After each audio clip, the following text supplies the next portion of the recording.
नमस्कार प्यारे बच्चों। आज हम बायोलॉजी का एक बहुत ही महत्वपूर्ण टॉपिक डिस्कस करेंगे। एनसीईआरटी के लाइन टू लाइन हम लोग एनसीईआरटी चलने का प्रयास करेंगे। लाइन टू लाइन एनसीईआरटी मतलब समझ में आया कि टोटली एनसीईआरटी के बेस पे हम पढ़ेंगे। और एनसीईआरटी की बहुत महत्वपूर्ण किताब है, आप जानते हो। एनसीईआरटी अगर आपने पढ़ ली तो आप समझो कि आपके ऑलमोस्ट कॉन्सेप्ट जो हैं क्लियर हो जाते हैं। तो एनसीईआरटी 12th क्लास की जो एनसीईआरटी की जो बायोलॉजी की बुक है उसका 2nd नंबर का चैप्टर है sexual reproduction in flowering plant. Topic का नाम सुन लीजिए, sexual reproduction in flowering plant. वो टॉपिक हमें पढ़ना है। और वो सेक्सुअल रिप्रोडक्शन प्लांट्स में कैसे होता है हमें ही जानना है। तो सबसे पहले हमें ये जानना पड़ेगा कि सेक्सुअल रिप्रोडक्शन से पहले कि कौन कौन से सेक्सुअल रिप्रोडक्टिव ऑर्गन होते हैं। ठीक है, जैसे ह्यूमन बीइंग की बात करें तो मेल में मेल रिप्रोडक्टिव पार्ट होते हैं, फीमेल में फीमेल रिप्रोडक्टिव पार्ट होते हैं। ऐसी फ्लावर के अंदर ऐसी क्या चीज होती है कि वो चीज सेक्सुअल रिप्रोडक्शन में इन्वॉल्व होती है। दैट मीन्स एक चीज मेल की तरह काम करेगी, एक चीज फीमेल की तरह काम करेगी, दोनों के सेल्स फ्यूज होंगे, घटना को फर्टिलाइजेशन बोलेंगे, जाइगोट बनेगा, एम्ब्रियो बनेगा, फिर सीड बनेगा, एक बीज बनेगा, उस बीज से एक नए पौधे का निर्माण होगा। ठीक है, आपको बात क्लियर हुई? क्या पढ़ेंगे? तो इसके लिए हमें जानना है कि वो कौन सा ऑर्गन है, वो कौन सा अंग है जिससे कि सेक्सुअल रिप्रोडक्शन होता है। ठीक है, वो ऑर्गन, वो अंग है। आपके सामने डायग्राम आपको नजर आया होगा, हेडिंग आपको यहां नजर आ रही है, स्ट्रक्चर ऑफ फ्लावर। फ्लावर एक ऐसा ऑर्गन है प्लांट के अंदर जो क्या है, वो एक सेक्सुअल रिप्रोडक्टिव ऑर्गन की तरह काम करता है। आपको टिपिकली एक रफली मैंने डायग्राम ड्रॉ किया है फ्लावर का। इसमें डायग्राम में आपको कुछ चीजें नजर आ रही होंगी। तो हम बेसिक से शुरुआत करते हैं। सबसे पहले देखिए, यहां आपको नजर आ रहा है, जो पार्ट जैसा है मैं उसी पेन से इसको लिखने का प्रयास करूंगा। ठीक है, सबसे पहले बेटा ये देखिए, ये ग्रीन कलर की जो लीव्स लाइक स्ट्रक्चर्स आपको नजर आ रही हैं, इनको बोलते हैं सेपल्स। क्या बोलते हैं? सेपल्स बोलते हैं। These are the sepals, SEPALS। क्या कहलाते हैं ये? सेपल्स कहलाते हैं। ठीक है, बस कुछ नहीं है, ग्रीन कलर का पार्ट होता है, बेसल पार्ट होता है। ठीक है, उसके बाद में सेपल के ऊपर आपके रेड कलर का जो ये नजर आ रहा है पोर्शन, ये वाला रेड कलर वाला पोर्शन, केवल रेड रेड लाइनिंग पे आपको ध्यान देना है। ये एक्चुअली में फूल की पंखुड़ियां होती हैं। आपने गुलाब की पंखुड़ियों को हम अलग अलग करते हैं, उनको प्लक आउट करते हैं, उनको सूंघते हैं, उसमें स्मेल आती है, अच्छी सी स्मेल आती है, सुगंध आती है। तो जो पंखुड़ियां होती हैं जिनको हम प्लक करते हैं, उखाड़ते हैं, उनको हम सूंघते हैं, ठीक है, आपने देखा होगा जनरली। तो उन पंखुड़ियों को हम लोग बोलते हैं, जो रेड कलर से मैंने ड्रॉ किया हुआ है, उनको बोलते हैं बेटा पेटल्स। पेटल्स क्या बोलते हैं? पेटल्स। सेपल का काम क्या है? ग्रीन लीव लाइक स्ट्रक्चर है और एक सपोर्ट, एक बेसल सपोर्ट प्रोवाइड कर रही है, एक बेसिक सपोर्ट, एक बेस प्रोवाइड कर रही है होल फ्लावर के लिए। उसके बाद में सेकंड पार्ट आता है पेटल्स। पेटल्स की हम बात करें, पेटल्स भी एक काफी इंपॉर्टेंट पार्ट है। पेटल क्या है? पेटल में स्मेल होती है और इसमें कलर होते हैं। तो ये क्या है? अपनी तरफ इंसेक्ट को अट्रैक्ट करता है, जो कि आगे पोलिनेशन में हेल्प करते हैं। वो चीज हम आगे डिस्कस करेंगे बाद में। ये बात क्लियर हुई? पेटल का रोल क्लियर हुआ? क्या है? ये सिर्फ अट्रैक्ट कर रहा है, ठीक है, ये कह सकते हैं, और एक प्रोटेक्टिव कवरिंग भी प्रोवाइड कर रहा है। ठीक है, सेपल हुआ, पेटल हुआ, ये रिप्रोडक्टिव प्रोसेस के एसोसिएटरी ऑर्गन है। मेन बात करते हैं, मेन चीजें क्या हैं। अब देखिए, आपको यहां ये पार्ट नजर आ रहा है, एक ये पार्ट नजर आ रहा है, ऐसे बहुत 1 2 3 4 5 6 आपको ऐसे नजर आ रहे हैं। तो जो ऊपर वाला पोर्शन होता है इसको बोलते हैं एंथर। इसको क्या बोलते हैं? एंथर बोलते हैं। और जो एंथर जिस बेसल पार्ट से अटैच है इसको बोलते हैं जी फिलामेंट। इसको बोलते हैं जी फिलामेंट। इसको क्या बोलते हैं? फिलामेंट। अब एंथर और फिलामेंट को मिला दें, एंथर एंड फिलामेंट को कंप्लीटली, यानी कि कंप्लीट इस यहां से यहां तक के इस कंप्लीटली ऑर्गन को क्या बोलते हैं? कंप्लीटली इस पार्ट को क्या बोलते हैं? जो ये 4 5 6 3 मैंने यहां ड्रॉ किए हैं, 3 मैंने यहां ड्रॉ किए हैं, 3 यहां 3 यहां, इनको बोलते हैं जी स्टामेन। इनको बोलते हैं स्टामेन, STAMEN। स्टामेन से आप समझने का प्रयास कीजिए। स्टामेन में एक वर्ड आ रहा है नीचे, मैन। Man means male. इसका मतलब ये क्या है? ये मेल रिप्रोडक्टिव पार्ट है। This is the male reproductive part. Stamen क्या है? Mail reproductive part. इस एंथर के अंदर पोलन ग्रेन्स होते हैं। इस एंथर के अंदर क्या होता है बेटा? इसके अंदर पोलन ग्रेन्स होते हैं। इसके अंदर क्या होता है? Pollen grains. वो पोलन ग्रेन्स क्या है, आगे मेल सेल की तरह काम करते हैं। आगे हम पढ़ेंगे कि मेल सेल्स क्या होती है, कैसे कैसे वो आगे फ्यूजन करते हैं। तो ये क्या है, एंथर के अंदर पोलन ग्रेन्स भरे हुए होते हैं। ठीक है, आप यूं मान लीजिए इसके अंदर जो ये भरे हुए हैं, ये क्या भरे हुए हैं, ये रेड कलर से मैंने जो ड्रॉ किए हैं, ये क्या है, ये पोलन ग्रेन है। ठीक है, क्या है ये, pollen grain. Male part clear हुआ। एंथर ऊपर वाला पार्ट, नीचे का जो बेसल पार्ट है, लॉन्ग सिलेंड्रिकल पोर्शन है, ये क्या है, फिलामेंट है। इन दोनों को कंप्लीटली क्या बोलते हैं, स्टामेन। स्टामेन में आपको मैन नजर आ रहा है, मैन यानी कि आदमी, इसका मतलब ये मेल रिप्रोडक्टिव पार्ट है। बेटा ध्यान दीजिए, मेल रिप्रोडक्टिव पार्ट तो है, इसको टेक्निकली बात करें या फिर हम एक साइंटिफिक वे में इसको नाम दिया जाता है इन पार्ट्स को, इनको बोलते हैं एंड्रोइशियम, ANDROECIUM।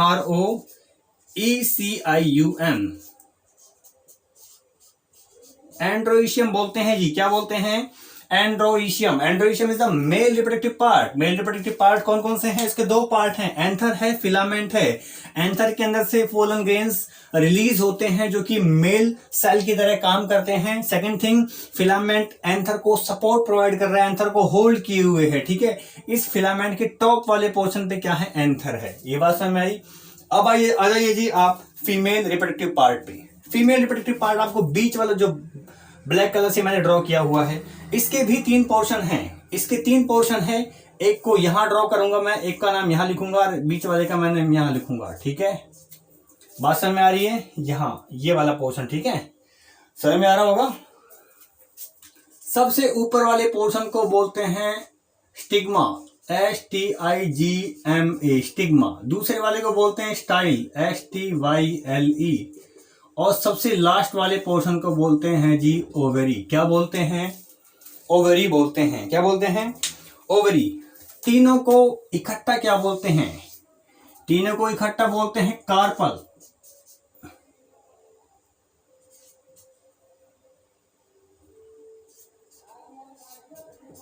या फिर कहीं पर बोलते हैं इनको पिस्टिल। क्या बोलते हैं, कार्पल या फिर पिस्टिल बोलते हैं, कार्पल पिस्टिल। उसके बाद में जी एक्चुअली ये क्या है, actually this is the female reproductive part, this is the female reproductive part. और फीमेल रिप्रोडक्टिव पार्ट का भी एक स्पेसिफिक नेम है, वो क्या है, इसको बोलते हैं गायनोइशियम, GYNOECIUM, गायनोइशियम बोलते हैं। ये बात क्लियर हुई। फ्लावर के जो स्ट्रक्चर हैं जो कि सेक्सुअल रिप्रोडक्शन में इन्वॉल्व होंगे, 2 चीज हैं, ये तो मेल वाला पोर्शन है, वहां पे मैंने लिखा है फीमेल वाला पोर्शन। क्या होता है, ऐसा क्या कारण है, थोड़ा सा समझिए। यहां पे लिखिए बेटा, जो ये स्टिग्मा वाला पोर्शन होता है, यहां पर जो ये पोलन ग्रेन है ना, ये पोलन ग्रेन आते हैं, ये पोलन ग्रेन किसी भी माध्यम से यहां पर आएंगे। कैसे आ सकते हैं, हवा में उड़कर के आ सकते हैं, एयर से, हो सकता है वाटर से, किससे आ सकते हैं, वाटर से भी आ सकते हैं, हो सकता है कोई इंसेक्ट लिया है इनको, क्या लिया है, इंसेक्ट। तो पोलन ग्रेन का इसके ऊपर आना, इसका नाम क्या है, इसका नाम है स्टिग्मा। क्या नाम बेटा, स्टिग्मा। पोलन ग्रेन का स्टिग्मा तक पहुंचना कहलाता है पोलिनेशन। क्या कहलाता है, पोलिनेशन कहलाता है। तो पोलिनेशन कैसे हो सकता है, एयर से हो सकता है, वाटर से हो सकता है और इंसेक्ट से हो सकता है। अब क्या होता है, पोलन ग्रेन यहां आ जाते हैं, ये पोलन ग्रेन आ गए। पोलन ग्रेन यहां आने के बाद में अपने में से ट्यूब निकालते हैं। जो ये पोलन ग्रेन है ना, सपोज करो ये पोलन ग्रेन अपने में से इसने ट्यूब निकाली, इसको बोलते हैं पोलन ट्यूब। और ये पोलन ट्यूब आती है नीचे, किससे पास होकर के आ रही है, ये स्टाइल से। देखो ये वाला पोर्शन स्टाइल कैसा है, यहां से यहां तक का स्टाइल, ये स्टाइल। तो इस स्टाइल से होते हुए नीचे आएगी और यहां पर आके, यहां पर क्या है, फीमेल सेल है, यहां पर ये फीमेल सेल है और ये आपकी कौन सी आ गई, रेड कलर वाली मेल सेल। तो ये मेल और फीमेल दोनों यहां पर आकर के मैच हो जाएंगी, मिल जाएंगी और यहां क्या हो जाएगा, फर्टिलाइजेशन हो जाएगा। बात समझ आई। ये ओवरी के अंदर बेटा ओव्यूल होते हैं। क्या होते हैं, ओव्यूल। इन चीजों को हम अभी टेंशन नहीं लेनी, इन चीजों को आगे हम बहुत इलेबोरेटेड वे में पढ़ेंगे, तो वहां इन चीजों को देखेंगे। अभी आपको केवल ये देखना है कि ये सारा जो पोर्शन है, आपको ये समझ में आया होगा कि आपको पूरा का पूरा पोर्शन जो है ये समझ में आया होगा कि रिप्रोडक्टिव पार्ट जो है, रिप्रोडक्टिव फ्लावर, जो फ्लावर की स्ट्रक्चर्स हैं, रिप्रोडक्टिव स्ट्रक्चर्स, वो क्या क्या हैं, कौन कौन से उनका रोल है। अल्टीमेटली कि फ्लावर की कंप्लीट स्ट्रक्चर के पार्ट कौन कौन से हैं। Basically male part and female part पे हमें फोकस करना है, कौन कौन से पार्ट होते हैं। इनकी डीपली स्टडी हम लोग करेंगे, एंथर की अलग से हम स्टडी करेंगे, क्या क्या एंथर का काम होता है, एंथर की स्ट्रक्चर क्या होती है, वो आगे के लेक्चर्स में we will continue. So after completion of flower structure, there is different parts of flower like sepal, petals, male reproductive part, female reproductive part. और हमने उनको नाम दिया था. मेल रिप्रोडक्टिव पार्ट की बात करें तो हमने स्टामेन कहा था, और हमने स्टामेन के अंतर्गत हमने बेसिकली एंथर और फिलामेंट वाला जो पोर्शन हमने डिस्कस किया था. सो उसके कंप्लीशन के बाद में अब हम लोग डिस्कस करेंगे यहाँ आगे कि किस तरीके से पूरी आगे रिप्रोडक्शन होता है फ्लावरिंग प्लांट के अंतर्गत. देखिए, फ्लावरिंग प्लांट में जब रिप्रोडक्शन होगा, और स्पेसिफिकली हम यहाँ सेक्सुअल रिप्रोडक्शन की बात कर रहे हैं, और जब कभी भी सेक्सुअल रिप्रोडक्शन की बात हम करते हैं तो सीधा सा मतलब हमारे सामने निकल करके आता है कि सेक्सुअल रिप्रोडक्शन का मतलब जनरली हम बोलते हैं कि मेल सेल और फीमेल सेल आपस में फ्यूज़ होती हैं, और उनके फ्यूज होने की घटना को हम कहते हैं फर्टिलाइजेशन. सो फर्टिलाइजेशन पढ़ने के बाद में अब हम लोग जो ये फर्टिलाइजेशन एक्चुअली होता कैसे है, उसकी कुछ स्टेप्स होंगे, कुछ प्रोसेसेस होंगे, वो चीज़ हम यहाँ डिस्कस करने वाले हैं. देखिए, जो कम्प्लीटली सेक्सुअल रिप्रोडक्शन जो चलेगा फ्लावरिंग प्लांट के अंतर्गत, उसमें कुछ स्टेप्स होते हैं. पहला स्टेप हमने लिया है प्री फर्टिलाइजेशन. कहने का मतलब कि अभी जब cells, male cells and female cells अभी जस्ट बनी है, अब वो मेल एंड फीमेल सेल्स अभी फ्यूज नहीं हुई है, यानी कि फर्टिलाइजेशन से पहले की घटना. सेकंड होती है फर्टिलाइजेशन होना, और उसके बाद में पोस्ट फर्टिलाइजेशन, मतलब कि फर्टिलाइजेशन के बाद में क्या होगा.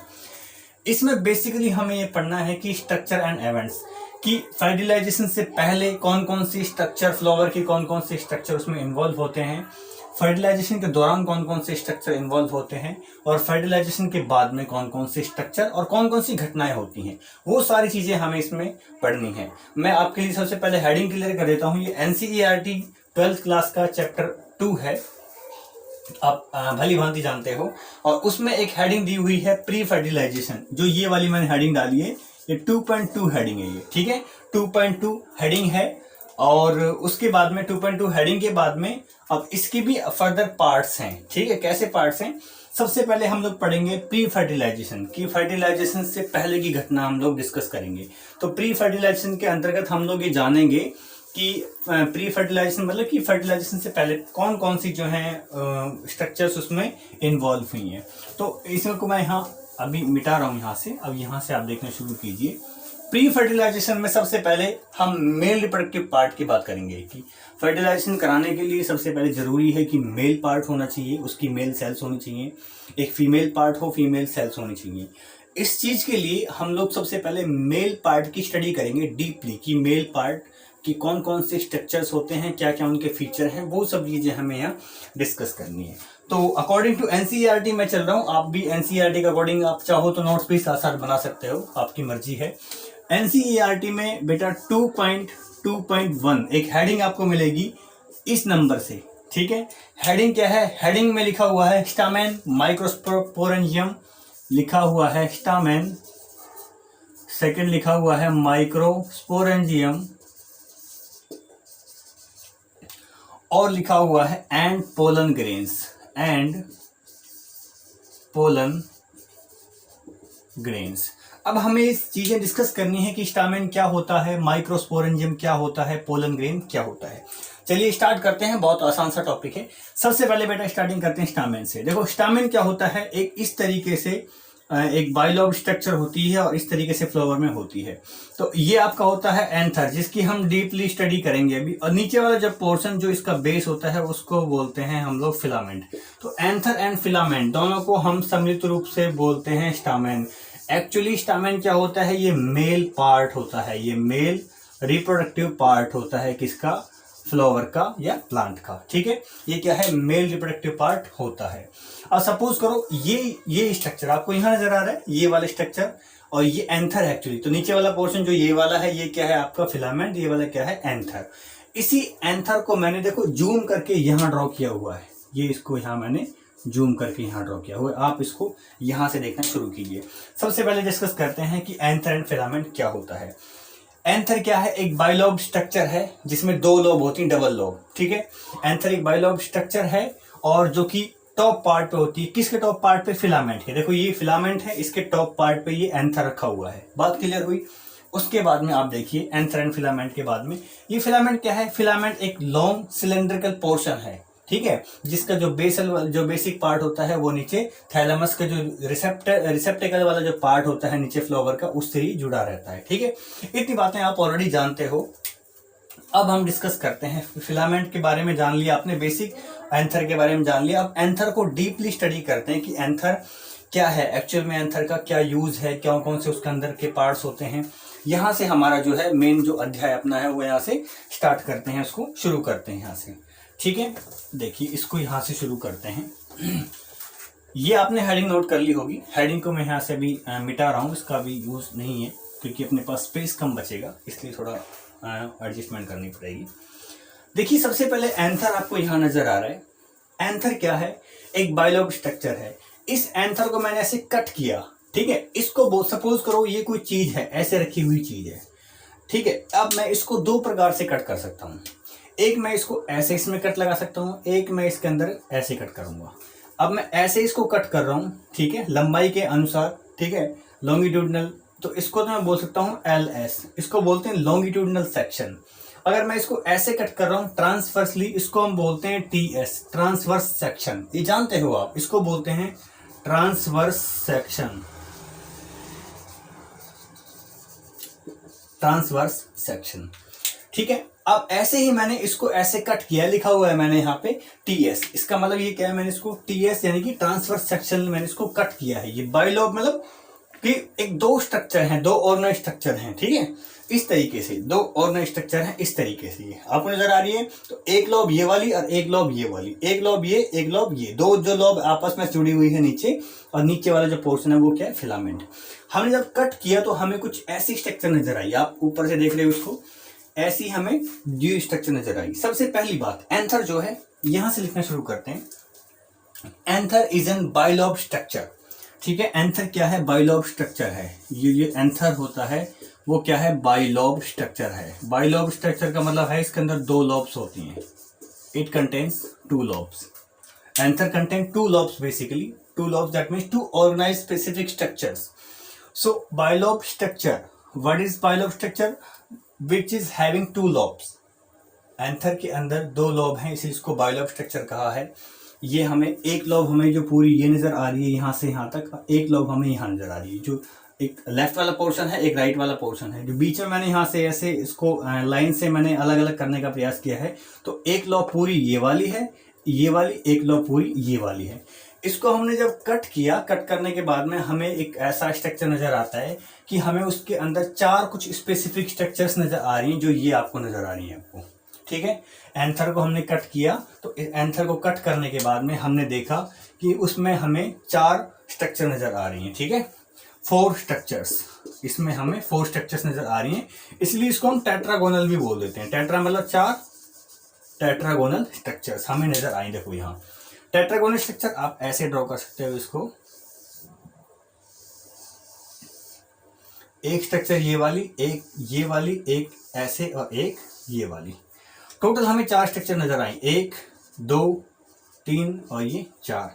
इस फॉर्म में हमें ये नजर आ रहा है। देखो आपको पोर्शन नजर भी आ रहा होगा यहाँ, ये हमें 4 टेट्रागोनल स्ट्रक्चर्स नजर आ रहे हैं। एक्चुअली जो ये टेट्रागोनल स्ट्रक्चर्स हैं, इसमें 4 गोले हैं, 1 2 3 4। इनको बोलते हैं माइक्रोस्पोरेंजिया, इनको बोलते हैं माइक्रोस्पोरेंजिया, ठीक है। माइक्रोस्पोरेंजिया एक प्लूरल वर्ड है, ठीक है। सिमिलर के लिए हम इसमें क्या यूज करेंगे? माइक्रोस्पोरेंजियम, ठीक है। तो 4 स्ट्रक्चर्स की बात कर रहे हैं, सो इसको हम कहेंगे माइक्रोस्पोरेंजिया। क्या कहेंगे? माइक्रोस्पोरेंजिया, ठीक है। एक बात और, यहां देखिए हमने ऐसे इसको कट किया है, इसका मतलब ये वाली लॉब, एक ये वाली लॉब, हर एक लॉब के 2-2 पार्ट हैं, हर एक लॉब के 2-2 पार्ट हैं, इसीलिए हम इसको बोलते हैं डाइथीकस। डाइथीकस, डाइथीकस मतलब इसमें एक थीका ये वाला, एक थीका ये वाला। कहने का मतलब कोई 2 स्पेसिफिक स्ट्रक्चर्स यहाँ हैं, इसलिए इस कंडीशन को हमने बोला डाइथीकस। कहने का मतलब क्या कहेंगे? Each lobe is dithecous. मैं यहाँ मेंशन कर रहा हूं, each lobe is dithecous. Total lobe कितनी हुई? 2 लॉब है, बाई लॉब लिखा था, तो एक लॉब में 2 स्ट्रक्चर, तो 2 लॉब में टोटल 4 स्ट्रक्चर, 1 2 3 4 हमने 4 स्ट्रक्चर्स। सो ये जो टेट्रागोनल शेप में हमें नजर आई है, ये 4 स्ट्रक्चर्स हैं जो कि डाइथिकस कंडीशन रिप्रेजेंट कर रही हैं। इनका नाम क्या दिया हमने, इनको बोला है माइक्रोस्पोरेंजिया। कहने का मतलब ये 4 माइक्रोस्पोरेंजिया हैं, 1 2 3 4। अब बात करते हैं इन माइक्रोस्पोरेंजिया में क्या होता है, माइक्रोस्पोरेंजिया का क्या सिग्निफिकेंस है। ठीक है, माइक्रोस्पोरेंजिया की हम बात करें तो माइक्रोस्पोरेंजिया के अंदर क्या होता है, माइक्रोस्पोरेंजिया के अंदर कुछ खास स्ट्रक्चर्स होती हैं, कुछ खास सेल्स होती हैं जो आगे जाकर के पोलन ग्रेन्स बनेंगे एक्चुअली, जो कि आगे जाकर के मेल सेल को रिप्रेजेंट करेंगी। क्या माइक्रोस्पोरेंजिया की बात हम लोग कर रहे हैं। ये 4 माइक्रोस्पोरेंजिया आपको नजर आए हैं यहाँ। ठीक है, इसको मैं ऐसे यहाँ ड्रॉ अभी मिटा रहा हूँ फिलहाल के लिए, आप समझते हुए चलो बस खाली। ठीक है, यहाँ ये आपको जो 4 माइक्रोस्पोरेंजिया, देखो ये मैंने इसको ड्रॉ किया है, ये एक लॉब ये वाली, एक लॉब ये वाली, कंडीशन हुई बाइलॉब। हर एक लॉब में ध्यान दीजिए, हर एक लॉब में क्या है, 2 स्ट्रक्चर्स हैं, 2 थीका हैं, इसलिए मैंने इसको डाइथीकस कंडीशन। टेट्रागोनल स्ट्रक्चर क्योंकि 4 हैं, ठीक है, डाइथीकस यानी कि एक लॉब में 2 हैं, तो 2 लॉब में 4 हो गई, इसीलिए इसको मैंने कहा है टेट्रागोनल स्ट्रक्चर। और 4 जो स्ट्रक्चर हैं 1 2 3 4 ये क्या है, माइक्रोस्पोरेंजिया। आप देख पा रहे हो माइक्रोस्पोरेंजिया के अंदर कुछ मैंने रेड कलर से जो कुछ डॉटेड स्ट्रक्चर्स ड्रॉ किए हैं, ये एक्चुअली क्या होते हैं, इनके अंदर ये वो सेल्स होती हैं जो आगे जाकर के पोलन ग्रेन्स बनेंगे। बात समझ में आई, आगे जाकर क्या बनेंगे, ये पोलन ग्रेन्स बनते हैं। तो सबसे पहले हम इसकी एक माइक्रोस्पोरेंजिया को मैं यहां ड्रॉ कर लेता हूं, उसको हम डिटेल में पढ़ते हैं। तो हेडिंग अपनी इतना पढ़ने के बाद में हेडिंग हमारी रहेगी स्ट्रक्चर ऑफ माइक्रोस्पोरेंजिया। हेडिंग हमारी क्या रहेगी, स्ट्रक्चर ऑफ माइक्रोस्पोरेंजिया।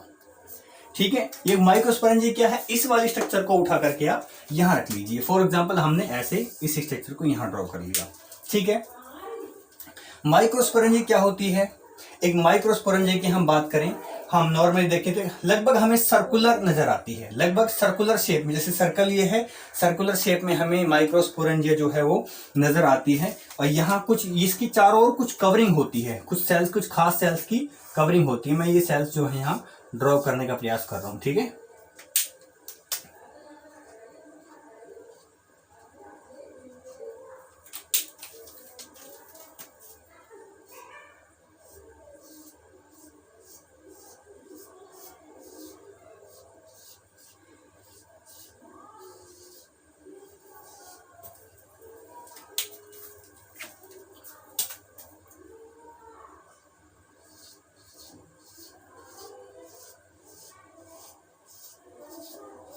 आप ध्यान से देखते हुए चलिए, हम माइक्रोस्पोरेंजिया की स्ट्रक्चर डिस्कस कर रहे हैं। ठीक है, भूलना नहीं है, हेडिंग क्या है हमारी, उस हेडिंग को भूलना नहीं है आपको। हम डिस्कस कर रहे हैं माइक्रोस्पोरेंजिया की स्ट्रक्चर की, कि एक्चुअली माइक्रोस्पोरेंजिया की स्ट्रक्चर जो है वो क्या होती है, इस बात को आपको ध्यान में रखना है। ठीक है, यहाँ देखिए, ये एक माइक्रोस्पोरेंजिया है, इसके अंदर मैं कुछ ये ड्रॉ कर देता हूँ ताकि आप कंफ्यूजन ना हो। ठीक है, बस ध्यान दीजिए, ये वाला जो स्ट्रक्चर है, इस वाली स्ट्रक्चर को मैंने यहाँ जूम करके लिखा है और ऐसी कवरिंग इसकी चारों ओर है। मैं एक साइड ड्रॉ कर रहा हूं ताकि आपको समझ में वो आ सके। माइक्रोस्पोरेंजिया आपने यहाँ देखो, सबसे पहले हम बात करते हैं कि माइक्रोस्पोरेंजिया की स्ट्रक्चर क्या है। सबसे पहले हमने बात की कि ये लगभग सर्कुलर शेप की होती है। ठीक है, ये क्या है, रफली हम बोलते हैं भाई, रफली सर्कुलर शेप जो है इनकी होती है, सर्कुलर शेप में ये चीज जो होती है। ठीक है, रफली सर्कुलर हमने इसको मान लिया है। अब देखिए, अब हम इसकी बात करते हैं कौन कौन सी इसकी स्ट्रक्चर है। सबसे बाहर की लेयर, इस माइक्रोस्पोरेंजिया के बाहर 4 लेयर हैं, ये वाली लेयर। ठीक है, मैं आपको यहाँ ड्रॉ कर देता हूँ, थोड़ी मैं इसको थोड़ा यहाँ से मिटा के ऐसे मैं यहाँ ड्रॉ कर देता हूँ। कुछ इस तरीके से अरेंजमेंट का होता है ताकि आपको दिक्कत ना आए समझने में। ठीक है, यहाँ देखिए एक बार आप, मैंने कुछ ऐसे ड्रॉ किया है,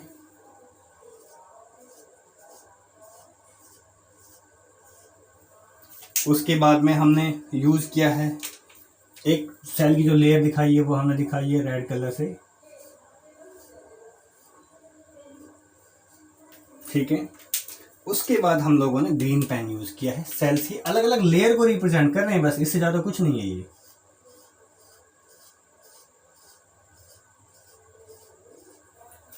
और फाइनली आप देख पा रहे होंगे ये वाली लेयर आपकी।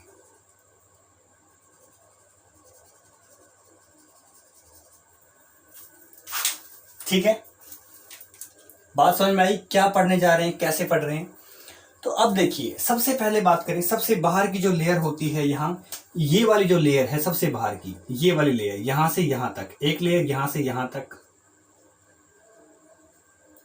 एक लेयर यहां से यहां तक है, एक लेयर यहां से यहां तक। चलो मैं नंबर वाइज नाम दे देता हूं इसका। सबसे पहली लेयर ये वाली है, नंबर 2 ये वाली है, नंबर 3 ये वाली है, नंबर 4 ये वाली है। सबसे पहले वाली लेयर, इस वाली लेयर के बारे में बात कर रहे हैं, ठीक है। इस वाली लेयर के बारे में बात करें जो सबसे टच में है, जो माइक्रोस्पोरेंजियम के सबसे टच में है, सबसे टच में यही वाली लेयर आपको नजर आ रही है। इसका नाम होता है बेटा टैपिटम, इसका नाम होता है टैपिटम, ठीक है। उसके बाद में सबसे बाहर की लेयर नंबर 4, इसका नाम होता है एपिडर्मिस, एपिडर्मिस, ठीक है। देन इसके अंदर वाली जो ग्रीन कलर से मैंने ड्रॉ की है, इसको नाम दिया है एंडोथीशियम, एंडोथीशियम। और एक अंदर की जो लेयर होती है, जो कि मैंने रेड कलर से ड्रॉ की है, ये वाली, इसको बोलते हैं मिडिल लेयर, इसको बोलते हैं जी हम लोग मिडिल लेयर। देखो टोटल कवरिंग कितनी है, माइक्रोस्पोरेंजिया क्या है, सबसे पहले सर्कुलर शेप का है, ठीक है। माइक्रोस्पोरेंजियम इज ए रफली circular shaped structure that is found in the anther. 4 होती हैं टोटल, 1 2 3 4। एक को उठाया, एक को हमने डिस्कस करना शुरू किया। तो सबसे पहले सबसे बाहर की लेयर एपिडर्मिस होती है। उसके बाद वाली लेयर जो मैंने ग्रीन कलर से ड्रॉ की है, इसका नाम क्या है, एंडोथीशियम। और देन ये क्या है, रेड कलर वाली, इसका नाम है मिडिल लेयर। ये तीनों लेयर क्या करती हैं, प्रोटेक्शन प्रोवाइड करती हैं। क्या करती हैं, ये प्रोटेक्शन प्रोवाइड करती हैं, ठीक है। किसको, माइक्रोस्पोरेंजियम को, या फिर जो इसके अंदर माइक्रोस्पोर भरे हुए हैं, जो पोलन ग्रेन्स हैं इसके अंदर, उनको प्रोटेक्शन प्रोवाइड कर रही है ये, ठीक है, प्रोटेक्शन दे रही है। अब 3 लेयर की तो हमने बात कर ली कि भाई हाँ ये प्रोटेक्शन दे रही है, ठीक है। जो टैपिटम लेयर है वो क्या करती है, एक्चुअली टैपिटम लेयर जो अंदर ये माइक्रोस्पोर हैं, अंदर जो माइक्रोस्पोर टिश्यू हैं, जो टिश्यूज की फॉर्म में पाए जाते हैं, ये आप इनको देख पा रहे होंगे। इनको न्यूट्रिशन चाहिए, जो अंदर सेल्स पाई जा रही हैं उनको न्यूट्रिशन चाहिए, उनको नरिशमेंट चाहिए। तो उनको नरिशमेंट प्रोवाइड कौन करता है, जो इनके सबसे टच में होगा। सबसे टच में कौन है, यहां आप देख पा रहे होंगे, सबसे टच में ये वाली लेयर है, जो ये वाली लेयर आपको नजर आ रही है, ये सारी लेयर है। तो ये वाली लेयर क्या है, अब ये वाली लेयर इनको न्यूट्रिशन प्रोवाइड करती है इनको, ठीक है। ये क्या है, न्यूट्रिशन दे रही है ये वाली लेयर। कौन सी लेयर है ये जो न्यूट्रिशन प्रोवाइड कर रही है, टैपिटम लेयर है। क्या नाम है, टैपिटम लेयर। सो एक्चुअली हम क्या कहेंगे कि टैपिटम लेयर का काम है जो अंदर माइक्रोस्पोर हैं उनको न्यूट्रिशन प्रोवाइड करना। हमने कहा टोटल 4 लेयर हैं, टोटल 4 लेयर मतलब सबसे अंदर वाली जो लेयर है वो नंबर 1 टैपिटम है, ठीक है। नंबर 2 की बात करेंगे तो एपिडर्मिस, नंबर 3 एंडोथीशियम और नंबर 4 मिडिल लेयर। हमने टोटल ऐसे मेंशन कर ली है, ठीक है। ये यहाँ के अकॉर्डिंग आप बात करोगे तो 1 2 3 4 ऐसे हो जाएगा, आप उल्टा भी रख सकते हो, ये 2 नंबर हो जाएगा, 3 हो जाएगा, 4, बात वही आनी है, ठीक है। तो कुल मिला के इन तीनों लेयर का काम, एपिडर्मिस, एंडोथीशियम, मिडिल लेयर, इन तीनों लेयर्स का काम होता है प्रोटेक्शन प्रोवाइड करना। किसको, जो माइक्रोस्पोर हैं अंदर उनको। उसके बाद में जो टैपिटम लेयर है वो अंदर के जो माइक्रोस्पोर हैं, जो ये टिश्यू, जो सेल हैं, ये एक्चुअली स्पोरोजेनस टिश्यू होते हैं, इनको न्यूट्रिशन प्रोवाइड करना। तो टैपिटम लेयर का काम होगा नरिशमेंट प्रोवाइड करना या फिर न्यूट्रिशन प्रोवाइड करना। नरिशमेंट, ठीक है, नरिशमेंट प्रोवाइड कर दी अंदर वाले टिश्यूज को। सो ये हमने बात की है यहां तक अपनी किसके बारे में, माइक्रोस्पोरेंजियम की स्ट्रक्चर के बारे में। अब थोड़ी सी बात इसके अंदर की करते हैं, हमने बाहर की बात तो कर ली है। ये टैपिटम लेयर है, आप ड्रॉ कर चुके होंगे शायद इस चीज को, ठीक है। अंदर की जो सेल्स हैं, जो मैंने इसको अभी इसको मिटाया है, अंदर वाली जो सेल्स होती हैं, ये सेल्स कुछ सेम टाइप की सेल, होमोजीनस, कुछ सेम टाइप की सेल्स कॉम्पैक्टली अरेंज हो जाती हैं। देखो आप देख पा रहे हैं सारी क्या है, कॉम्पैक्टली अरेंज हो चुकी हैं, ठीक है। इसको क्या है, सेम टाइप की सेल कॉम्पैक्टली अरेंज हो गई, ये हो गई compactly arrange cells, compactly arrange cells. बहुत सारी सेल्स बहुत टाइटली इसमें क्या है, अरेंज हो गई। अब ये कॉम्पैक्टली अरेंज सेल्स को जब हम जानते हैं कि जो ग्रुप ऑफ सेल्स है, ग्रुप ऑफ सेल को हम लोग बोलते हैं टिश्यू, तो यहां ये बन जाएगा स्पोरोजीनस टिश्यू। इसको हम क्या कहेंगे अल्टीमेटली, इसको हम कहेंगे sporogenous tissue, sporogenous sporogenous tissue. ठीक है, ये क्या है आपका स्पोरोजीनस टिश्यू हो गया। अब इस स्पोरोजीनस टिश्यू का जब डेवलपमेंट होगा, जब इसका डेवलपमेंट होगा, स्पोरोजीनस टिश्यू का जब डेवलपमेंट होगा तो डेवलप होकर के डिफरेंशिएट होकर के ये क्या है, ये टिश्यू स्पोरोजीनस जो टिश्यू है, ये टिश्यू डेवलपमेंट होगा धीरे धीरे। इसमें क्या होगा फिर डिवीजन होता है, ये क्या है मियोटिकली डिवाइड होता है। ठीक है, तो इसी को इसको डिवाइड जब ये होता है, इसको तो हम बोलते हैं फिर मियोसिस प्रोसेस से डिवाइड होगा, और डिफरेंशिएट होने के बाद में, डेवलप होने के बाद में इसको हमने नाम दे दिया पीएमसी। इसको नाम दिया पीएमसी, या फिर आपको बहुत सारी बुक्स में इसका नाम मिलेगा एमएमसी।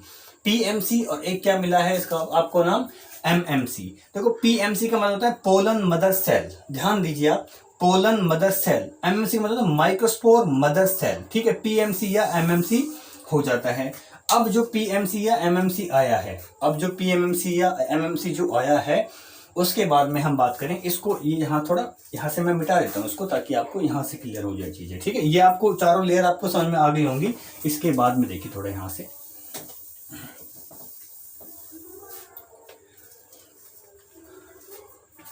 अब जो पीएमसी जो सेल्स थी, जो पीएमसी और जो एमएमसी, माइक्रोस्पोर मदर सेल या फिर पोलन मदर सेल, एमएमसी बोल सकते हो आप, या फिर उसको एमएमसी बोल सकते हो, या फिर आप उसको पीएमसी यानी कि पोलन मदर सेल भी आप उसको कह सकते हो, उसमें कोई प्रॉब्लम नहीं है। ठीक है, अब देखिए अब आगे क्या होता है, इस तरीके से आप समझते हुए चलो इसको।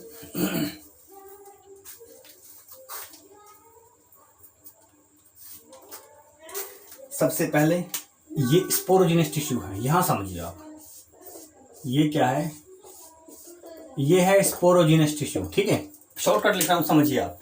स्पोरोजीनस टिश्यू में क्या हुआ, डिफरेंशिएशन हुआ, ये हुआ डिफरेंशिएशन, डिफरेंशिएशन हुआ। ठीक है, डिफरेंशिएट होकर के इसने बना लिया पीएमसी, पोलन मदर सेल की फॉर्म में ये आ गया। ठीक है, ये पोलन मदर सेल की फॉर्म में आ गया ऐसे, इसको हमने का नाम दिया पीएमसी, पोलन मदर सेल। ये क्या है, पोलन मदर सेल। ध्यान दीजिए, पोलन मदर सेल अभी यहाँ होगी 2n फॉर्म में मान लो। ठीक है, इसकी डिप्लॉयड कंडीशन में है ये पोलन मदर सेल, क्या है डिप्लॉयड कंडीशन में, आप इसको ऐसे मानते हुए चलिए। अब जब पोलन मदर सेल जो है, पोलन मदर सेल में क्या होगा, डिवीजन होगा मियोसिस प्रोसेस से। कौन सी प्रोसेस से होगा, मियोसिस प्रोसेस से, और ये टेट्राड की फॉर्म में ये बनाएगा माइक्रोस्पोर टेट्राड, मतलब 4 सेल का गुच्छा बन जाएगा ऐसे करके। ठीक है, 4 सेल है, नजर आए कुछ, इसको बोलेंगे microspore, microspore tetrad, microspore tetrad. ठीक है, कुछ नहीं है, चार जो माइक्रोस्पोर जो सेल्स हैं वो 4 सेल्स के ग्रुप में हो गए, 4 सेल्स। ठीक है, 4 सेल्स ग्रुप, 4 सेल के ग्रुप में आ गए माइक्रोस्पोर टेट्राड। ठीक है, अब ध्यान दीजिए, हमने जो ये सारी जो प्रोसेस पढ़ी है, कहां से, स्पोरोजीनस टिश्यू जो कि माइक्रोस्पोरेंजियम के अंदर थे, इस सारी प्रोसेस को यहां से जो ये माइक्रोस्पोर टेट्राड बन गई। अब जैसे ही एंथर डिहाइड्रेट होगा, ठीक है, ये सारी प्रोसेस इसके अंदर चल रही है बेटा। ठीक है, जैसी एंथर, अब एंथर डिहाइड्रेट होगा। ठीक है, यहां लिख देता हूं मैं डिफरेंस पॉइंट से किसी से, मैंने यहां लिखा एंथर जो है डिहाइड्रेट हो गया और मैच्योर हो गया। जब एंथर कंप्लीटली डिहाइड्रेट हो जाएगा, मैच्योर हो जाएगा, तो ये सेल्स क्या है, सारी अलग अलग हो जाएंगी। ये सारी सेल्स जो हैं अलग अलग हो गई। ठीक है, सारी सेल्स क्या हैं, अलग अलग हो गई। ठीक है, और हर एक जो फ्री जो सेल्स है, हर एक सेल्स जो आपको नजर आ रही है अलग से, उसको हम लोग बोलते हैं पोलन ग्रेन। ये क्या कहलाएगी एक्चुअली, पोलन ग्रेन, ये कहलाएंगे पोलन ग्रेन, या फिर इन्हीं को बोलते हैं माइक्रोस्पोर, इनको बोलते हैं माइक्रोस्पोर। ठीक है, ये क्या कहलाएंगे, पोलन ग्रेन, या फिर ये कहलाएंगे माइक्रोस्पोर। ठीक है, पोलन ग्रेन या फिर माइक्रोस्पोर। आप यहां लिख लीजिए, पोलन ग्रेन जो ये सेल्स हैं इनका नाम है पोलन ग्रेन या माइक्रोस्पोर। हो सकता है आपको बोर्ड की वजह से नजर नहीं आ रहा होगा शायद, तो यहां पर आप लिख लेंगे पोलन ग्रेन या फिर माइक्रोस्पोर यहाँ पे। ठीक है, ये पोलन ग्रेन बन गए। जो ये हैं, ये 4 सेल्स का जो ग्रुप आया है, इसको बोलेंगे पोलन ग्रेन। क्या कहलाएगा ये, पोलन ग्रेन। ये पोलन ग्रेन्स बन गए। ठीक है, देखिए कहां से शुरुआत हुई है, स्पोरोजीनस टिश्यू से और पोलन ग्रेन बनने तक की। इस सारी घटना This is called microsporogenesis. Microsporogenesis. Genesis words indicate the formation. There is something formed by any specific process. So this is the process by which the sporogenous tissue ultimately gives rise to the microspore, or you can say that that is the pollen grains. So whole the process which includes certain steps, stepwise. So this is the actual process of microsporogenesis. Microspore, that means microspore. Genesis means formation, बनना, microspore का बनना, ये पूरी घटना हमने इसको नाम दिया माइक्रोस्पोरोजेनेसिस। अगर आपको इनको शब्दों में आप ढालना चाहो तो आप इस तरीके से कह सकते हो कि microsporangium which contain some compactly arranged cells which represent the sporogenous tissue. So now sporogenous tissue, as the anther mature, the sporogenous tissue, the cells of sporogenous tissue will differentiate and arrange in a particular manner, that is called pollen mother cell. You can say that this is also MMC. MMC, that means microspore mother cell. So microspore mother cell में meiosis process होगी। Meiosis process होने के बाद में cell divide होगी और वो tetrad की फॉर्म में बन जाएंगे। ये चार सेल के ग्रुप बन जाएंगे। वो कंफ्यूज नहीं होना है, वहां 4 माइक्रोस्पोरेंजियम थे और हर एक माइक्रोस्पोरेंजियम के अंदर भी 4 बनेंगे। ठीक है, हर एक माइक्रोस्पोरेंजियम के अंदर भी ये जो सेल्स हैं वो 4 टेट्राड की फॉर्म में बनेंगे। ठीक है, टेट्राड की फॉर्म में, ये मैं इनको रिप्रेजेंट कर दिया मैंने यहाँ पे, टेट्राड की फॉर्म में बनेंगे ये। सो टेट्राड बना है, 4 सेल से ग्रुप है। अब एंथर जैसी डेवलप होगा, मैच्योर होगा, वो एंथर फटेगा, उसका डेहिसेंस होगा, लास्ट में 4 सेल्स अलग अलग हो जाएंगी, 1 2 3 4 जो अलग अलग हो जाएंगी। इनको हम नाम देंगे, इनको नाम दिया पोलन, इनको नाम देंगे पोलन ग्रेन। सो स्पोरोजेनस टिश्यू से लेकर के पोलन ग्रेन बनने की घटना को हमने कहा है माइक्रोस्पोरोजेनेसिस। ठीक है, नेक्स्ट हम डिस्कस करेंगे अब जो हमारे पास अल्टीमेट स्ट्रक्चर आई है, that is called pollen grains. अब हम डिस्कस करेंगे कि पोलन ग्रेन क्या होते हैं। ठीक है, सो नेक्स्ट लेक्चर जो हम इसके करेंगे, आगे जो पढ़ेंगे इसके बाद में हम पढ़ेंगे पोलन ग्रेन के बारे में। ओके, सो अब हम डिस्कस करने वाले हैं पोलन ग्रेन की स्ट्रक्चर के बारे में। इससे पहले हम लोगों ने पढ़ा था कि एंथर के अंदर पोलन ग्रेन कैसे कैसे बनते हैं, कौन कौन सी वो प्रोसेस हैं जो हम किस किस तरीके से उनकी जो डेवलपमेंटल प्रोसेस हैं वो चलती हैं। सो आज हम डिस्कस करेंगे कि किस तरीके से, किस प्रकार से पोलन ग्रेन की जो स्ट्रक्चर होती है उसके अंदर क्या होता है, उसके बाहर क्या होता है, उसके अंदर क्या होता है। 2 चीज़ जाननी है, बहुत आसान सा टॉपिक रहेगा, फटाफट से देखिए आप। सबसे पहले बात करते हैं पोलन ग्रेन्स है क्या। पोलन ग्रेन एक मेल रिप्रोडक्टिव स्ट्रक्चर्स होती हैं। These are the specialised structure which acts as male gamete. हम कह सकते हैं कि ये एक टाइप की मेल सेल्स होती हैं। ठीक है, क्योंकि इनके अंदर ही एक्चुअली मेल गैमिट जो है, इनके अंदर मेल गैमिट बनते हैं, मेल गैमेटोफाइट बनते हैं और वो आगे जाकर के रिप्रोडक्शन प्रोसेस में इन्वॉल्व होते हैं। So these are all about the sexual reproduction. हम सेक्सुअल रिप्रोडक्शन के रिगार्डिंग बात कर रहे हैं, शुरू से हम पढ़ते हुए आए हैं, जो टॉपिक अपना है बेसिक टॉपिक रहेगा। तो हमने सबसे पहले पोलन ग्रेन के बारे में जाना। पोलन ग्रेन क्या है, छोटी छोटी माइन्यूट स्ट्रक्चर्स हैं जो यहाँ बनी हुई हैं। देखो मैंने यहाँ टेट्राड की फॉर्म में बनाए हुए हैं, नजर आ रहा है आपको, यहाँ पे है, यहाँ पे इसके अंदर जो, ठीक है, टेट्रागोनस 4 स्ट्रक्चर हैं, उनके अंदर भी 4 की फॉर्म में ये होता है। हम इससे पहले वाले में पढ़ चुके हैं। शेप की बात करें, स्फेरिकल शेप होते हैं, मतलब कि छोटे छोटे गोले के समान, छोटे छोटे गोले के समान स्ट्रक्चर्स जो हैं इनकी होती हैं। साइज की बात करें, 25 से लेकर के 50 माइक्रोमीटर तक इनका साइज हो सकता है। ये डबल लेयर्ड कवरिंग होती है। इस पोलन ग्रेन जो होगा उसकी डबल लेयरिंग होगी, दोहरी परत से वो कवर्ड होगा। ठीक है, वो क्या होगा, दोहरी परत से कवर्ड होगा। इसके बाद देखिए डबल लेयर क्या है, एक तो होगी आउटर लेयर, बाहर वाली लेयर, एक होगी इनर लेयर। आपको जो यहाँ रेड कलर से नजर आ रही है, रेड कलर वाली, ये वाली, ये क्या है, एक्साइन, बाहर वाली लेयर है ये। ठीक है, जो इस स्ट्रक्चर में आपको बाहर की तरफ नजर आ रही है, जो outer layer, this is the exine and inner layer is the intine. 2 layer हुई, एक बाहर की लेयर है उसको हम बोलेंगे एक्साइन, एक अंदर की लेयर है उसको हम लोग कहेंगे इंटाइन। सो एक हुआ एक्साइन और एक हुआ intine. Outer is the exine, inner is the intine. Basic सी बात है बहुत। ठीक है, इसके बाद में आपने इंटाइन और एक्साइन आप जान चुके हो। इंटाइन एक्साइन मतलब आउटर लेयर, जो पोलन ग्रेन है उसकी जो आउटर लेयर है उसको हम बोलते हैं एक्साइन, अंदर वाली लेयर इंटाइन। रेड कलर से मैंने ड्रॉ की, वो एक्साइन है, ये इंटाइन है। यहां देखिए, outer layer is the exine, inner layer is the intine. Outer layer जो बनी होती है वो बनी होती है स्पोरोपोलिन नाम के एक सब्सटेंस से। ये काफी महत्वपूर्ण बातें हैं जो अब यहाँ मैं आपको पढ़ा रहा हूँ। स्पोरोपोलिन एक बहुत ही हार्ड सब्सटेंस होता है जो कि अंदर के जो पोलन ग्रेन, इसके अंदर जो सेल्स होती हैं, जो काफी डेलिकेट सेल्स होती हैं, उनकी रक्षा करता है एनवायरमेंटल कंडीशन से। एनवायरमेंटल कंडीशन हो सकता है कि एक्सट्रीम टेम्परेचर हो, एक्सट्रीम पीएच कंडीशन हो, कुछ भी एक ऐसी कंडीशन हो सकती है। तो इन सारी कंडीशन से एनवायरमेंटल जो कंडीशंस होती हैं उनकी सुरक्षा करती है जो अंदर जो सेल होते हैं, किसके, पोलन ग्रेन के अंदर जो सेल्स होती हैं, दो टाइप की सेल होती है, एक होती है वेजिटेटिव सेल और एक होती है जनरेटिव सेल। उन सेल्स की रक्षा करता है क्या, एग्जाइन। किससे बना होता है, ये बना होता है स्पोरोपोलिन नाम के एक सब्सटेंस से जो कि बहुत हार्ड सब्सटेंस है। यहां पढ़िए लिखा हुआ है protect the pollen grain from worst environmental condition. ठीक है, मतलब जो एनवायरमेंट की जो खराब कंडीशंस होती हैं उनसे इसकी रक्षा करता है। ये जो बाहर की लेयर है एक्साइन, वो किससे बनी है, ये बनी हुई है स्पोरोपोलिन नाम की सब्सटेंस से। ये हार्डेस्ट सब्सटेंस है। एक लाइन मैंने यहाँ ऐड की है, no enzyme can degrade the sporopollenin. आज तक वो एंजाइम ही नहीं बना जो कि पोलन ग्रेन, जो कि स्पोरोपोलिन नाम के सब्सटेंस को डिग्रेड कर सके, उसको नष्ट कर सके।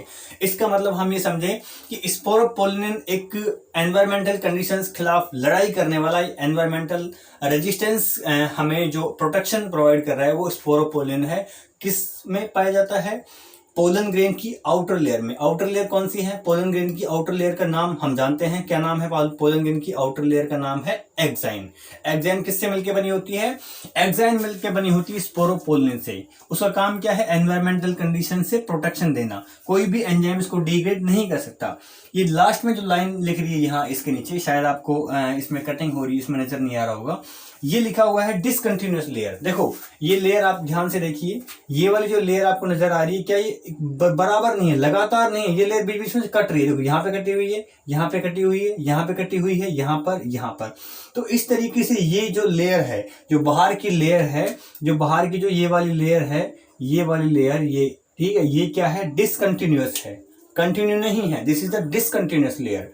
कंटिन्यू होती तो लगातार होती। आप नीचे वाली लेयर को देख पा रहे हैं, वो कंटिन्यूअस लेयर नजर आ रही है आपको। ठीक है, वो क्या है, एक टाइप की कंटिन्यूअस लेयर आपको वो नजर आ रही है। देखो यहाँ सारी आपको कंटिन्यूअस लेयर नजर आएगी। यहां से शुरू करते हैं और ये अंदर तक जाती है, पूरी कंटिन्यूअस वे में ये लेयर है यहाँ पर। ठीक है, तो अंदर वाली जो लेयर है वो है एंटाइन, वो क्या है, कंटिन्यूअस, मतलब लगातार वो है। बाहर वाली लेयर है एक्साइन जो कि डिसकंटिन्यूअस है, बाहर क्या है, डिसकंटिन्यूअस, इसको बोलते हैं एक्साइन। एक्साइन बनी हुई होती है स्पोरोपोलिन से, जो कि एनवायरमेंटल कंडीशन से इसकी रक्षा करता है पोलन ग्रेन की।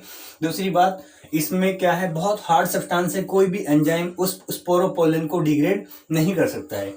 उसके बाद में देखिए आप इनर लेयर की बात करते हैं। इनर लेयर में क्या है, सेलुलोज और पैक्टिन से मिलकर बनी होती है कंटिन्यूअस लेयर। देखो ये किससे मिलकर बनी है, inner layer cellulose and pectin से कंटिन्यूअस लेयर है। इतना ही जानिए। एक खास बात आप नजर आ रही है आपको, यहाँ पे यहाँ जहां भी डिसकंटिन्यूएशन हो रही है, जो लाल कलर वाली मैंने ड्रॉ की है, जो रेड कलर वाली मैंने लेयर ड्रॉ की है, उसमें आपको डिसकंटिन्यूएशन नजर आ रही है। और बीच बीच में जो स्पेस होता है, जो बीच बीच में जो इसमें स्पेस है जहां पे वो लेयर कटी हुई है, वहां पे कुछ छोटे छोटे बहुत माइन्यूट छेद पाए जाते हैं। ठीक है, बहुत ही प्रोमिनेंट टाइप के अपेचर पाए जाते हैं, बहुत माइन्यूट होल्स पाए जाते हैं, बहुत ही स्मॉल, बहुत ही बारीक होल्स पाए जाते हैं। इन होल्स को हम लोग बोलते हैं जर्म पोर। क्या बोलते हैं, जर्म पोर। क्या बोलते हैं, जर्म पोर बोलते हैं। जर्म पोर कैसे बनते हैं, जर्म पोर एक्साइन जो लेयर होती है जो कि स्पोरोपोलिन से मिलकर बनती है, वो स्पाइन जो लेयर जो है स्पोरोपोलिन की एक्साइन लेयर, वो कंटिन्यू नहीं होती, कुछ कुछ जगह पर वो मिस होती, जहां पर मिस होती वहीं छेद बन जाता है। ठीक है, सीधी सी बात है। देखिए आप दीवार बनाते हैं, जब आप दीवार बनाते हैं तो लगातार आप ईंटें, कंटिन्यूअस ईंटें आप रखोगे तो दीवार में कोई स्पेस नहीं रहेगा। फॉर एग्जांपल कोई आया और उसने एक ईंट को निकाल लिया, उस दीवार में से अगर एक ईंट निकाल ली जाए तो उसमें दीवार में छेद हो जाता है। ठीक है, ठीक उसी प्रकार से इसको समझने का प्रयास कीजिएगा। इसमें भी क्या है, एक्साइन लेयर में जहां जहां पर डिसकंटिन्यूएशन होती है वहां वहां एक छेद पाया जाता है और इस छेद को हम लोग बोलते हैं जर्म पोर। क्या बोलते हैं, जर्म पोर। इस जर्म पोर की अपनी एक बहुत स्पेसिफिक कहानी है, वो मैं आपको अभी बताने वाला हूं। ठीक है, इतना आपको समझ में आ गया होगा। आप चाहो तो स्क्रीनशॉट इसका ले सकते हो, मैं इसको भी मिटा रहा हूं फिर। ठीक है, स्क्रीनशॉट आपने ले लिया होगा। अब देखिए थोड़ा इस जर्म पोर की कहानी को समझते हैं। जर्म पोर की कहानी क्या है, ठीक है। सपोज कीजिए ये जर्म पोर है, ठीक है, इस जर्म पोर के बारे में बात करेंगे। जर्म पोर से पहले एक छोटी सी बात और जान लो। इसके अंदर जब जो पोलन ग्रेन है, क्या पोलन ग्रेन, जो पोलन ग्रेन आपका होता है, जब पोलन ग्रेन मैच्योर होता है, पोलन ग्रेन क्या होता है, मैच्योर, धीरे धीरे जब पोलन ग्रेन डेवलप होता है, जब मैच्योर होता है, तो पोलन ग्रेन के मैच्योर होने के बाद में इसके अंदर इनसाइड द पोलन ग्रेन, ठीक है, इसके अंदर यानी कि इनसाइड की बात कर रहे हैं, inside 2 cells develop, 2 cells formed, ठीक है, 2 सेल्स के अंदर बनती हैं। नंबर 1, नंबर 2, 2 प्रकार की सेल्स के अंदर बनती हैं। और वो 2 सेल्स कौन कौन सी हैं, ये 2 सेल्स कौन कौन सी हैं इसके बारे में जान लीजिए। एक सेल बेटा होती है वेजिटेटिव सेल, एक सेल होती है वेजिटेटिव सेल, और एक सेल होती है जनरेटिव सेल, एक सेल होती है जनरेटिव सेल। वेजिटेटिव सेल और एक क्या है, जनरेटिव सेल। वेजिटेटिव सेल क्या होगी, लार्ज होगी, पहली बात जानिए, क्या होगी, लार्ज, बड़ी होगी। और जनरेटिव सेल क्या होगी, स्मॉल होगी, क्या होगी, स्मॉल। जो वेजिटेटिव सेल है उसके अंदर ना, उस वेजिटेटिव सेल के अंदर देखो, यहाँ पे आपको नजर आ रही है, ये वेजिटेटिव सेल है। मैंने कहा पोलन ग्रेन जब मैच्योर होता है उसके अंदर 2 सेल्स पाई जाती हैं, एक होगी वेजिटेटिव सेल और एक होगी जनरेटिव सेल। मैंने कहा वेजिटेटिव सेल बड़ी होती, लार्ज होती, यहां लिखा है देखो लार्ज, मतलब कि वेजिटेटिव सेल क्या होगी, बड़ी होगी। तो वेजिटेटिव सेल बड़ी होती है और इसके अंदर ना बहुत ज्यादा मात्रा में फूड स्टोर रहता है। इसके अंदर क्या होता है, बहुत ज्यादा मात्रा में फूड की स्टोरेज होती है। तो जब इसके अंदर फूड स्टोर होता है तो ये क्या करता है, ये वाली जनरेटिव सेल है। तो एक्चुअल आपको देखो समझने का प्रयास करो। सबसे पहले पोलन ग्रेन के अंदर 2 टाइप की सेल हैं, एक है वेजिटेटिव सेल और एक नीचे वाली मैंने लिखा हुआ है जनरेटिव सेल। दो प्रकार की सेल हैं। इन 2 प्रकार की सेल की हम बात करें तो 2 प्रकार की सेल्स के अंदर क्या है कि एक सेल का बड़ा महत्वपूर्ण रोल है। आपको अंदाजा लगेगा कि रिप्रोडक्शन में कौन सी सेल इन्वॉल्व होगी। ध्यान रखिए, जनरेटिव सेल रिप्रोडक्शन में इन्वॉल्व होगी। एक्चुअली फर्टिलाइजेशन में इन्वॉल्व कौन होगी, जनरेटिव सेल जनरेट करेगी। जनरेट का मतलब है बनाना, हमें क्या बनाना है, एक नया पौधा बनाना है, नया पौधा तैयार करना है, रिप्रोडक्शन करना है। रिप्रोडक्शन से क्या होगा, नया पौधा बनेगा, नया बीज बनेगा, नया सीड बनेगा। तो जनरेट होगा, बनेगा, generative cell that means generate करेगी, वो जनरेटिव सेल होगी। वेजिटेटिव सेल का मतलब क्या है, वेजिटेटिव सेल क्या है, साइज में बड़ी होगी और उसके अंदर बहुत ज्यादा मात्रा में फूड की स्टोरेज होगी। और इन जनरेटिव सेल को, या फिर जो ये एक्चुअल मेल गैमेटोफाइट होते हैं, एक्चुअल मेल गैमेट तो यही होंगे क्योंकि रिप्रोडक्शन में इन्वॉल्व ये हो रहे हैं, तो इनको क्या है, न्यूट्रिशन प्रोवाइड करेगी। तो ये सेल जो है इसको न्यूट्रिशन, जो वेजिटेटिव सेल है वो क्या करेगी, इसको न्यूट्रिशन, किसको, जनरेटिव सेल को। बात समझ भाई, 2 टाइप की सेल है, एक वेजिटेटिव सेल, एक जनरेटिव सेल। किसके अंदर, पोलन ग्रेन के अंदर।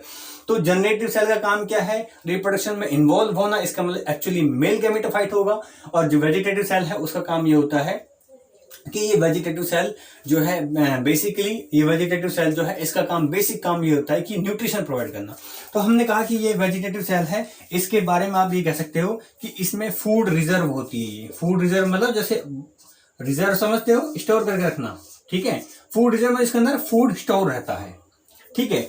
जनरेटिव सेल की बात करें तो ये क्या है, एक्चुअली मेल गैमेटोफाइट होती है, ठीक है। ये क्या है, actually male gametophyte, this is the male gametophyte. ये क्या है, एक्चुअली मेल गैमेटोफाइट होगी, आगे जो कि रिप्रोडक्शन में इन्वॉल्व होगी, ठीक है। इतनी बात आपको समझ में आई। अब इतनी बात समझ चुके हो आप, इसको मिटा रहे हैं आप, ठीक है। अब देखो, अब मैंने आपको कहा कि हम सबसे पहले जर्म पोर की कहानी समझते हैं, ठीक है। जर्म पोर क्या है, जर्म पोर के अंदर से सपोज करो ये एक पोलन ग्रेन है और ये इसके बाहर की लेयर मैंने ड्रॉ कर दी, ये बाहर वाली लेयर है।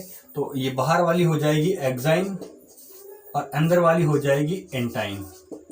मैंने कहा था बाहर वाली जो लेयर उसमें कहीं कहीं छेद पाए जाते हैं, मैंने इसको देखो डिसकंटिन्यूअस कर दिया, नजर आई आपको, डिसकंटिन्यूअस। और यहाँ पर क्या है, जर्म पोर बन जाते हैं। क्या बन जाते हैं, जर्म पोर।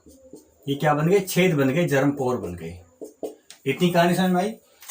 जब ये पोलन ग्रेन हवा में तैरता हुआ किसी इंसेक्ट के द्वारा, ये जाएगा किसके ऊपर, ये चला गया, आप ऐसे मानो, यहां मैंने यहां ड्रॉ किया है,